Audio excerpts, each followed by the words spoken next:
Assalamualaikum warahmatullahi wabarakatuh. Ketemu lagi dengan saya di channel Petani Minang.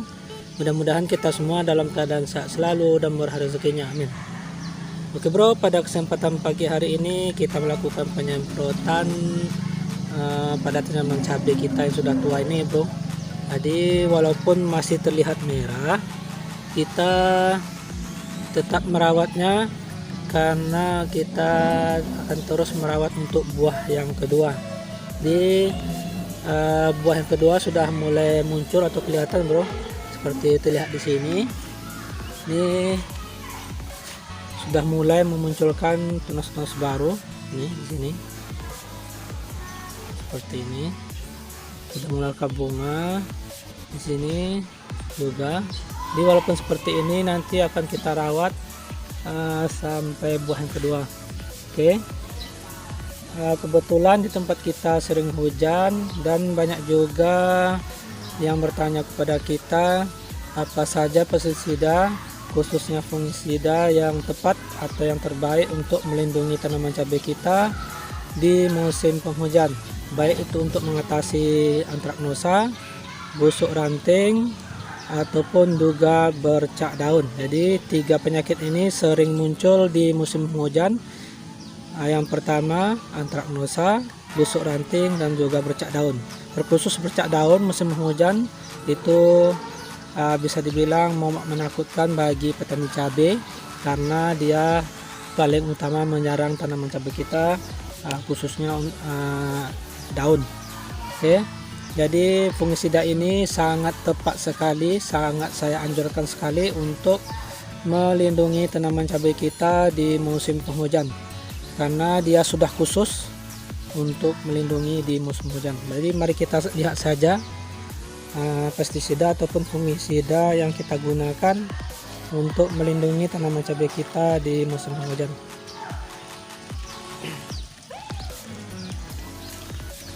Di sini ada kolam nih bro. Di sini sudah kita siapkan ada 5 jenis pestisida yang kita gunakan. Yang pertama itu pupuk daun, insek, fungi, dan juga penembus ataupun perekatnya. Di sini ada pupuk daun, ada Merokinax, di sini ada MKP, di sini ada penembus, di belakang sini ada Ditan M45, di sini ada Dumil. Di semua ini yang kita khususkan untuk musim penghujan, baik itu inseknya, fungi, dan juga pupuk daunnya. Oke. Jadi penembus ini merupakan memperkuat daya kerja pestisida yang kita gunakan. Jadi saya jelaskan lagi seterusnya, ikuti secara seksama supaya nanti pertanyaan-pertanyaan kepada kita bisa terjawab di sini bro. Karena banyak bertanya, mas, bos, atau bro, gimana atau apapun insektisida dan juga fungisida yang baik untuk musim hujan katanya. Jadi banyak yang bertanya kepada kita, di sini kita jawab. Yang pertama khusus untuk insek. Insek di sini itu kita gunakan yang berupa tepung. Di sini ini Dumil dagang metomil, ini berupa kontak. Ini kita berikan di musim penghujan.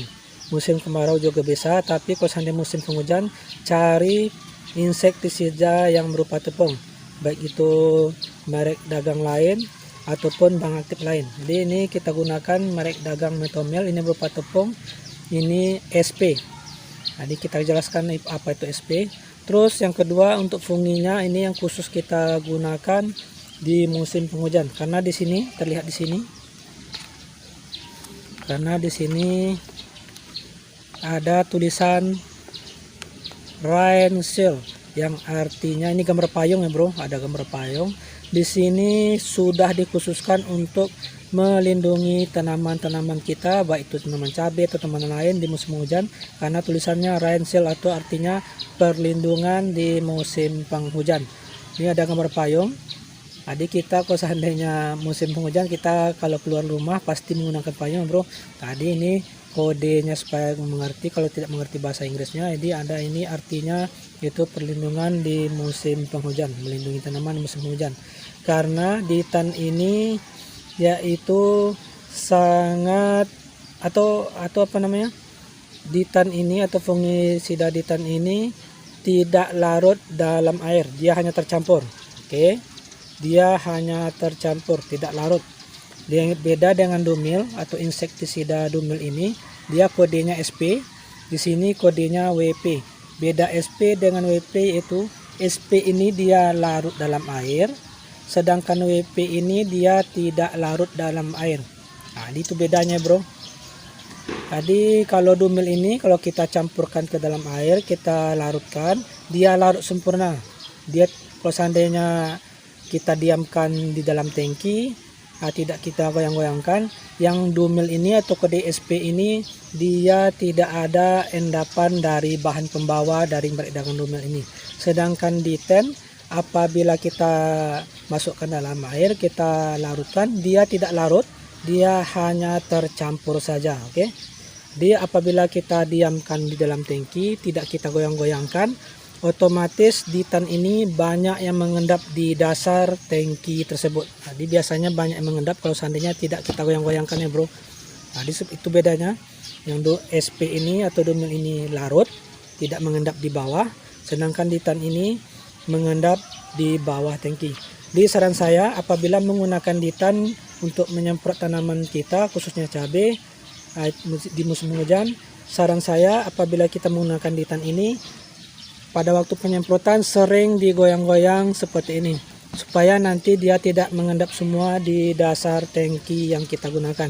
Jadi nanti kalau seandainya kita diamkan tangkinya, tidak kita goyang-goyangkan, nanti mengendap di sini, nanti sebagian tanaman kita spraykan pekat menggunakan ditannya, sebagiannya nanti mendapatkan ditan juga, kandungan ditan juga, tapi tidak sebanyak yang pertama penyemprotan karena dia sudah banyak yang mengendap di dasar tangkinya. Jadi seperti itu, bro.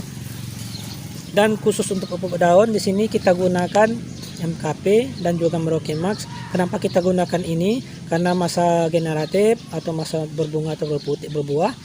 Dan juga kita mengurangi yang namanya unsur N ataupun nitrogen pada musim penghujan.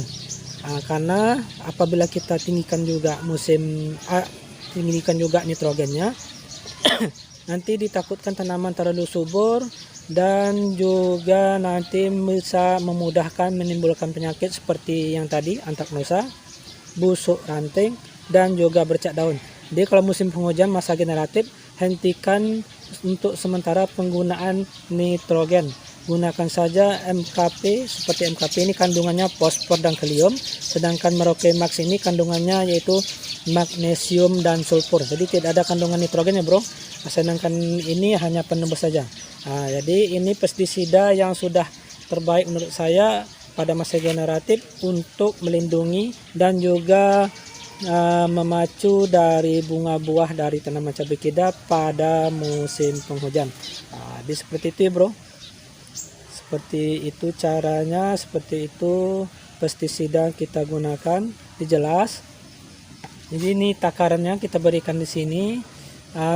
Penembusnya kita berikan 2 tutup botol karena musim penghujan. Kalau musim kemarau kita gunakan 1 tutup botol. Terus dumil atau inseknya kita gunakan yaitu 1 sendok makan penuh. Terus ditannya kita berikan yaitu 1,5 ataupun 2 sendok makan, tidak terlalu penuh. Terus MKP-nya kita berikan 3 sendok makan. Terus Merauke Max-nya kita berikan 1 sendok ataupun 2 sendok paling banyak. Jadi semua bahan ini kita masukkan dalam ember, kita larutkan dulu sama rata. Setelah larut baru kita masukkan ke dalam tangki. Jadi seperti itu ya, bro.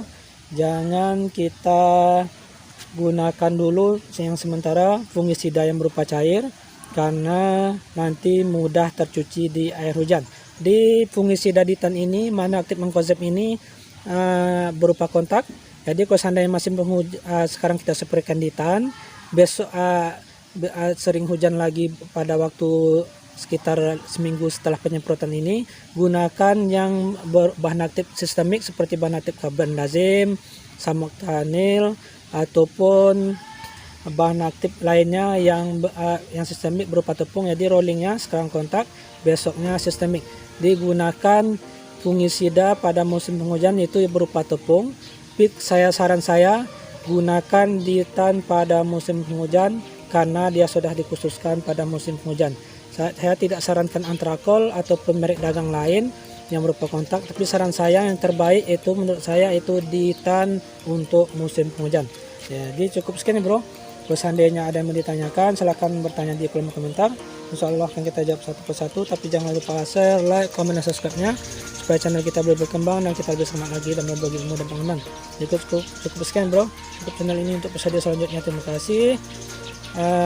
Saya mohon maaf sebelumnya kenapa saya agak mengulang-ulang kata-katanya supaya paham, supaya jelas. Jadi nanti pertanyaan-pertanyaan yang bertanya kepada saya pribadi bisa terjawab di sini. Jadi assalamualaikum warahmatullahi wabarakatuh.